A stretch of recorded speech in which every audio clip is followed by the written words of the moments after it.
Hello, my name is Michael Dewan Herrick. I'm a psychotherapist and a life coach in private practice in London. In this video, I'll talk about 6 different parental archetypes. 3 of them are better and represent parenting at its best.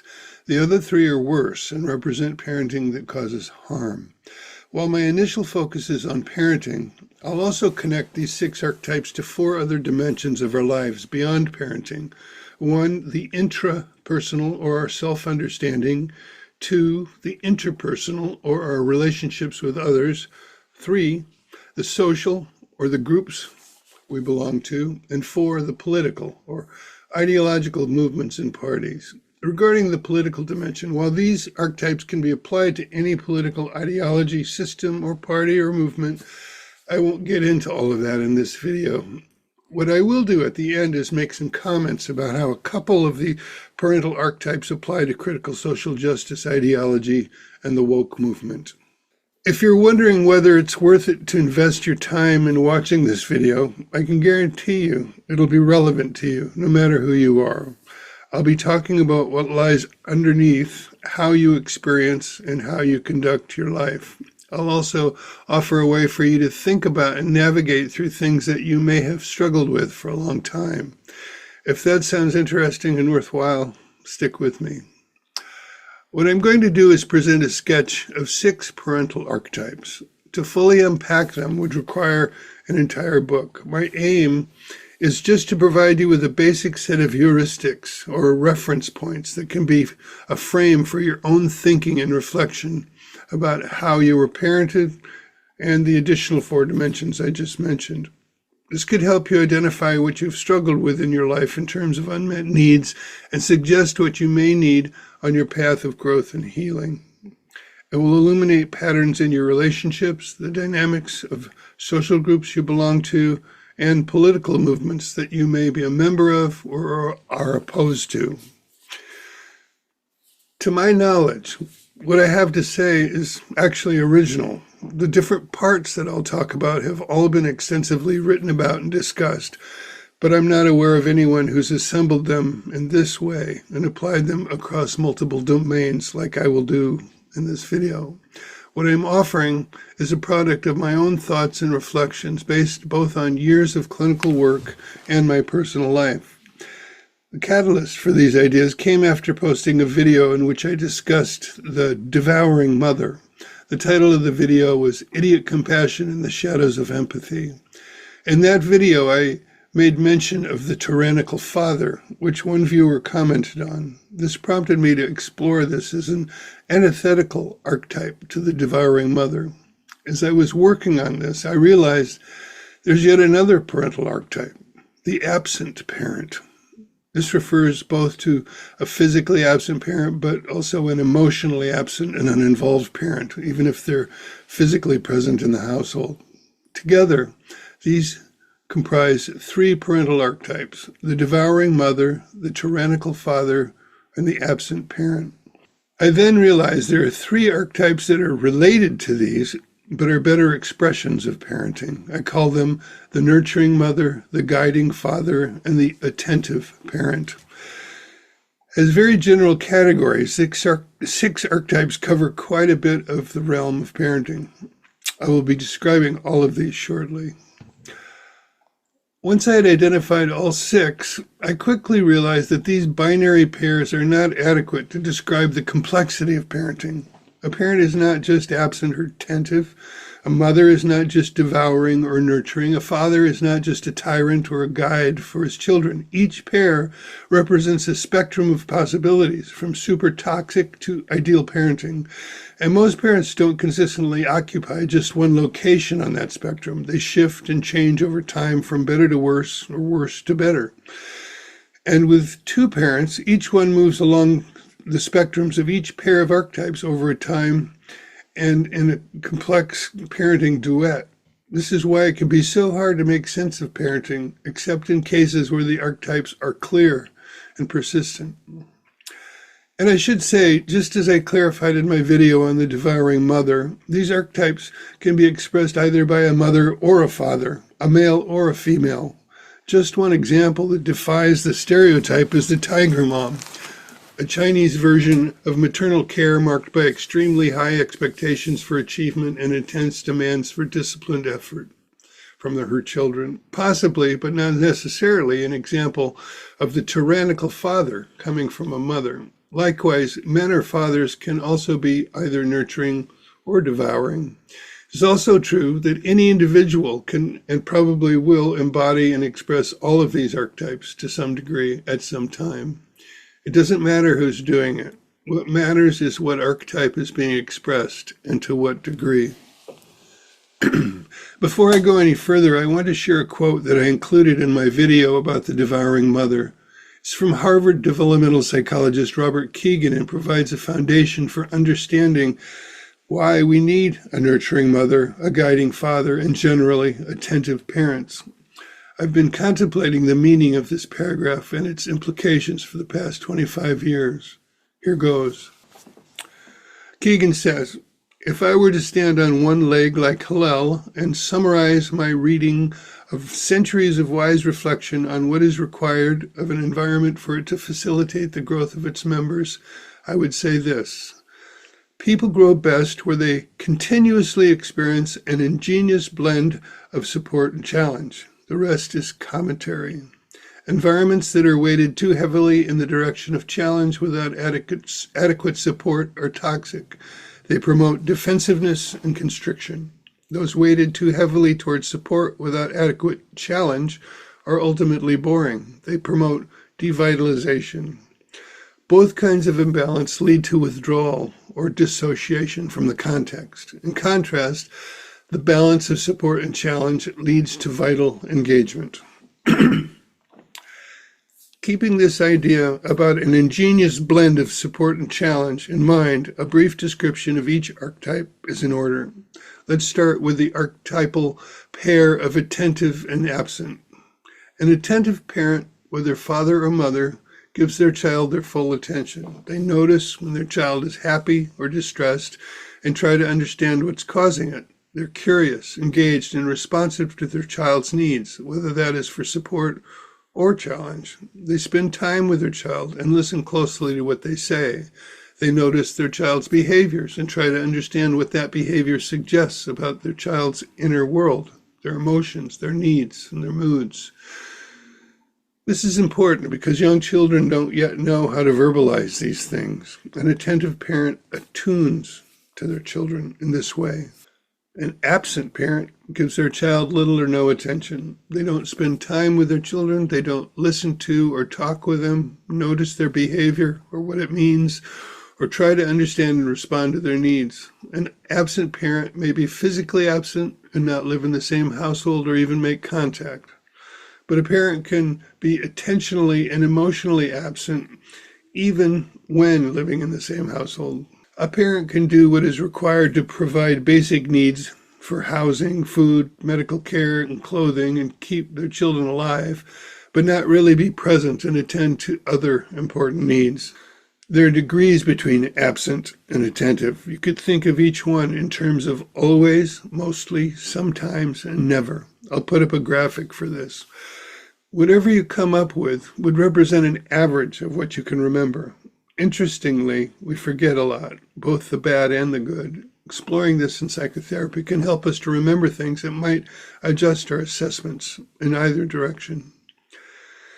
The other parental archetypes rely on some degree of parental attention. You can't nurture or devour, and you can't be a tyrant or a guide without paying some degree of attention to your child. Also, there can be such a thing as too much attention.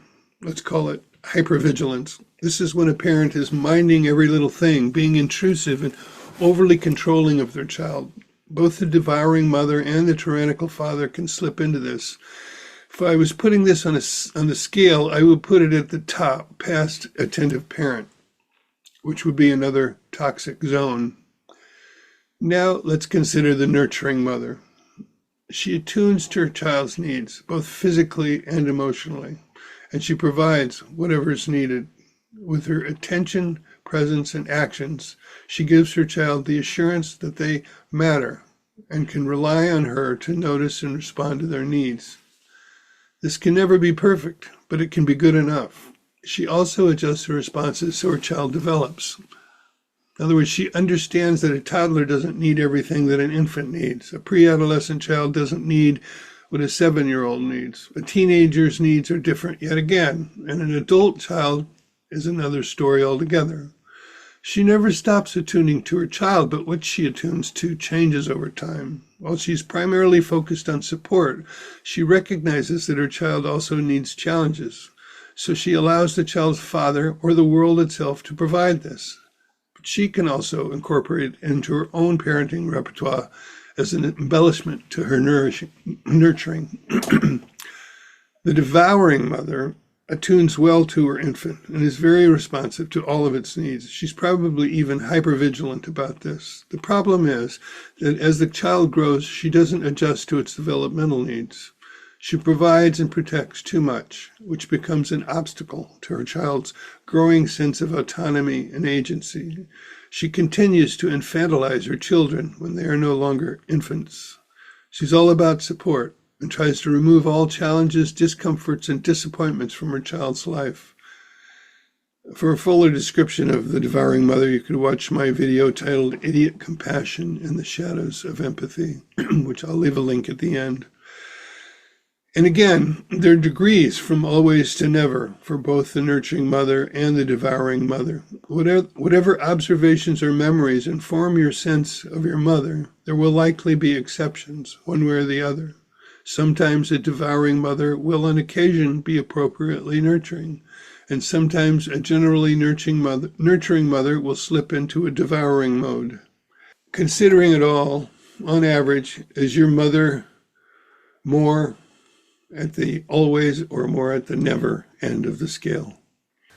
Now let's move on to the father archetypes. The guiding father challenges his children in loving ways.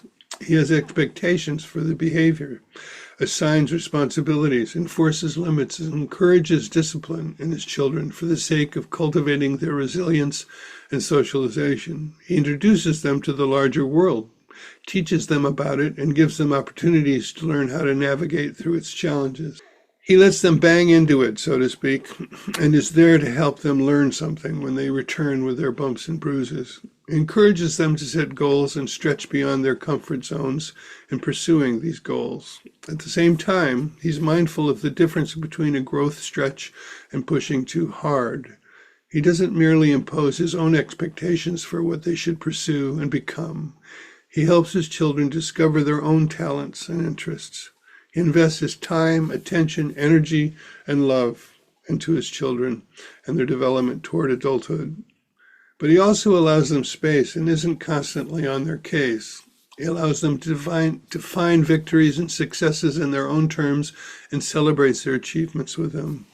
The tyrannical father, on the other hand, comes in a couple different forms. One is the excessively challenging father. He doesn't think in terms of growth stretches. He expects what he expects, no matter how unreasonable or unattainable it is. He's punishing when his expectations aren't met. This can include physical or emotional abuse. He's not interested in learning about his child's inner life, their own interests and goals, or what brings them joy. He imposes strict discipline so that the child will become what he thinks they should become. This kind of father can either be hypervigilant and constantly criticizing and pressuring his children, or he can be mostly absent and then swoop in when he thinks his authority is needed.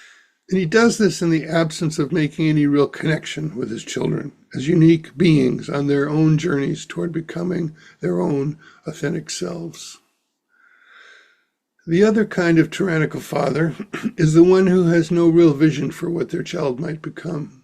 He tends to be chaotic and has no coherent idea about his child's development.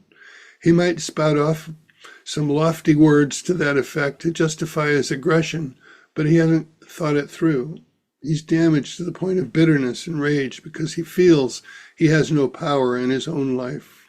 So he lashes at whoever is less powerful than himself, and his own children are an easy target. He's the alcoholic father who gets triggered into yelling and hitting his children for minor infractions or nothing at all. It's hard for his children to even figure out what they could do to appease him if they wanted to. This is at least possible for the other kind of tyrannical father. And just like the other pairs of parental archetypes, we can consider the guiding father and the tyrannical father on a spectrum from always to never. If these 6 parental archetypes make sense to you, let's get into how it can be useful to think about ourselves and our relationships with others in these terms. I want to talk about how these 6 parental archetypes can serve as a set of heuristics for reflecting on our own experiences in different dimensions.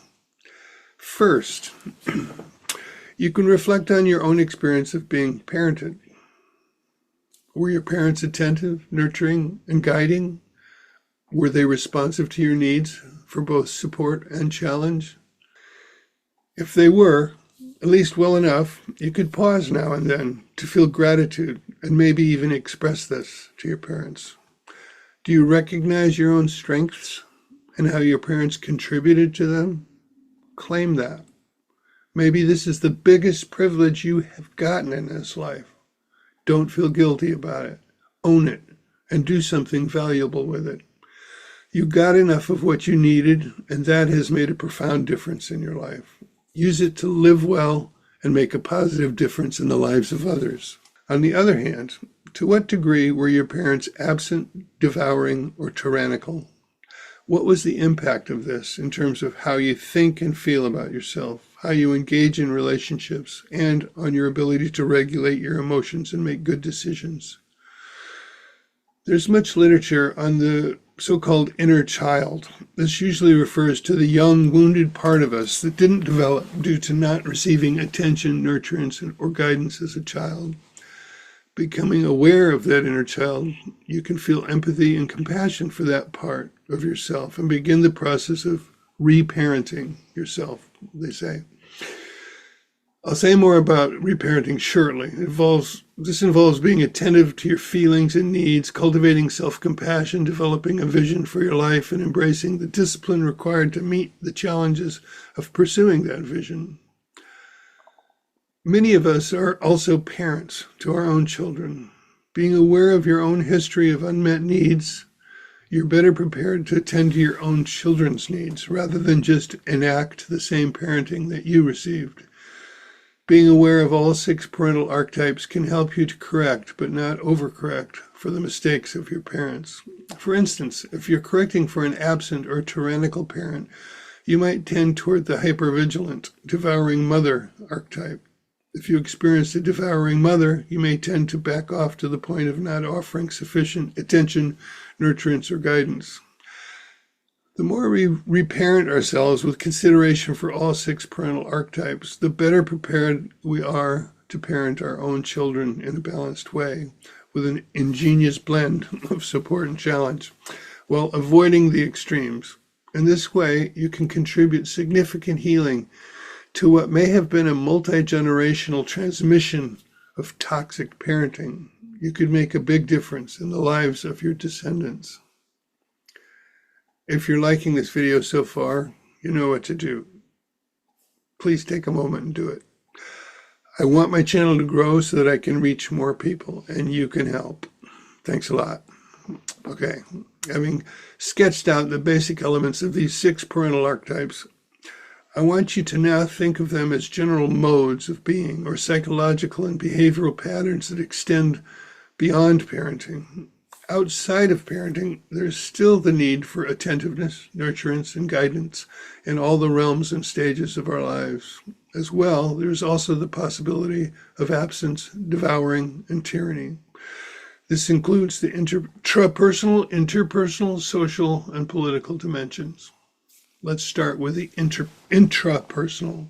This has to do with our self-understanding and our relationship with ourselves. I want to talk about this in terms of reparenting. First step in reparenting ourselves is to become aware of how we were parented and how we have internalized our parents' voices into our own psyche. What did we take in and come to believe about ourselves, others, and the world? How has this impacted our emotional life and our behavior?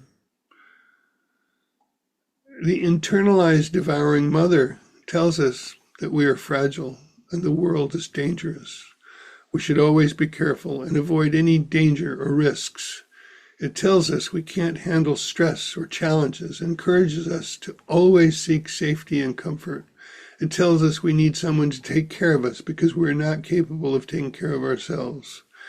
To reparent ourselves, we must question this belief and start to build our confidence and resilience by taking some risks.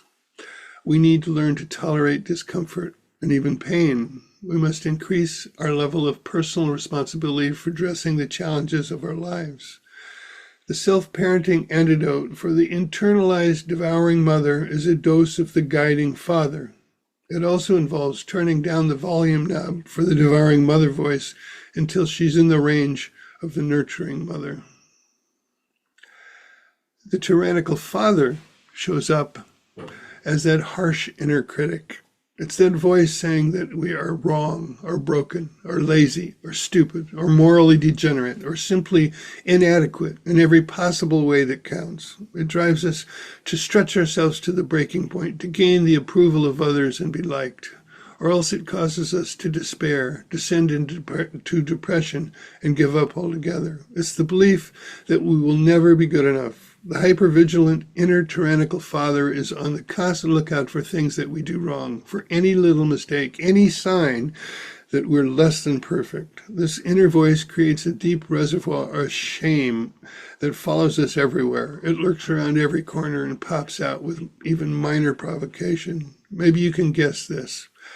The self-parenting antidote for the internalized tyrannical father is a dose of the nurturing mother. Simply put, it's self-compassion. It includes learning self-soothing strategies for when you're feeling distressed or distressed.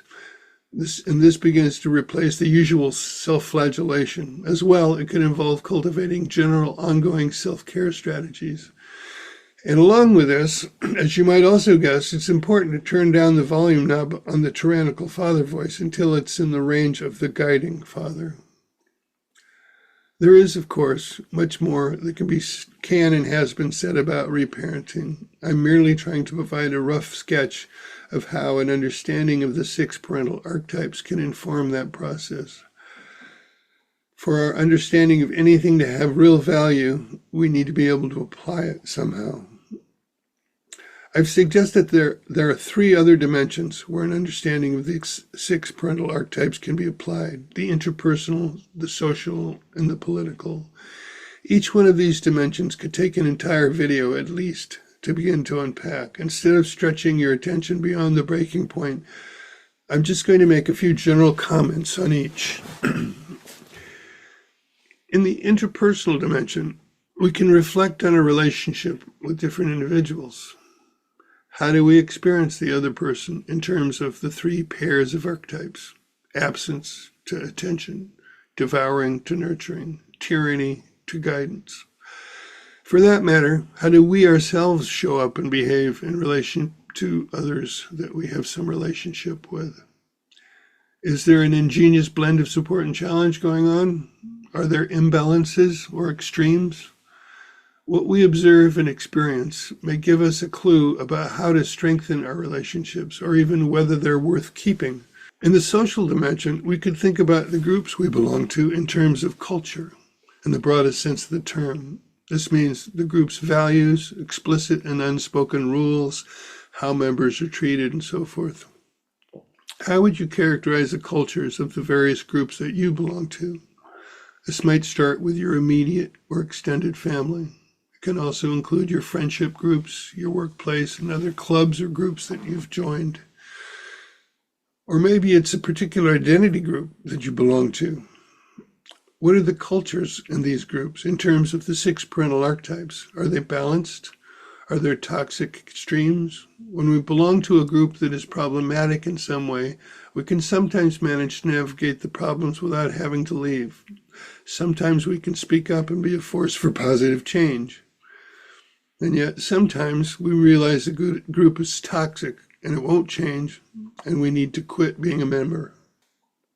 What I have said so far may be a lot to chew on already, but as promised at the beginning, I want to offer some thoughts about parental archetypes and critical social justice ideology and the woke movement, If you've followed my series titled Questioning Woke Psychotherapy, what I'm about to say will be consistent with other things I've said in that series. As this video is already a bit long, I'll just be scratching the surface to give you a sense of how the woke are connected to the archetypes.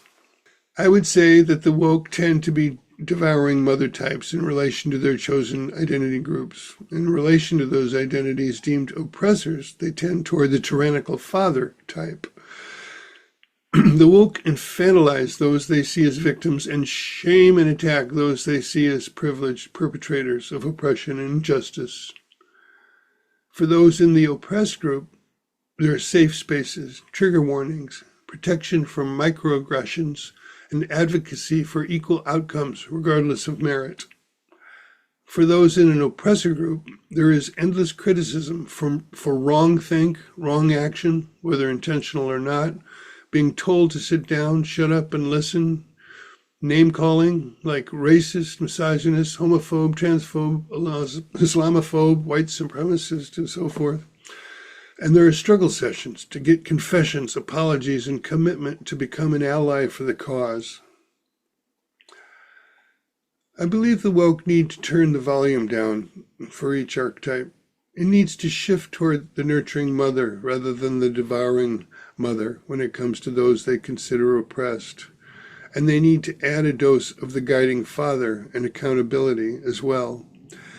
And for those they consider to be oppressive, they need to shift from the tyrannical father to the guiding father, a little more connecting with curiosity and less condemnation and demands for compliance.